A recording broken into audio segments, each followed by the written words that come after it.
स्वाभिमानी संघटनेचे अध्यक्ष राजू शेट्टी हे मुख्यमंत्री देवेंद्र फडणवीसांची भेट घेणार आहेत। राज्यात मोठा तुरुंग घोटाळा झाल्याचा राजू शेट्टी यांचा आरोप असून तुरुंग घोटाळ्याप्रकरणी फडणवीसांची ते भेट घेणार आहेत।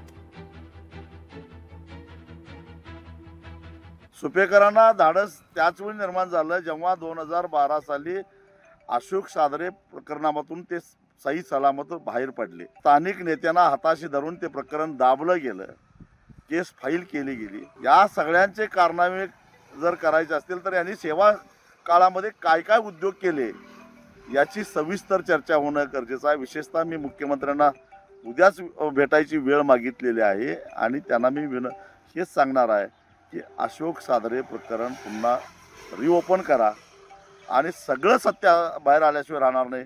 जळगावच्या कुठल्या नेत्यांनी त्यांना पाठीशी घातलं, कसं या प्रकरणावर पडदा पाडला हे सुद्धा आता महाराष्ट्राच्या जनतेला कळालं पाहिजे असं माझं स्पष्ट मत आहे। लोकशाही मराठी ऐका, पहा, जागरूक रहा।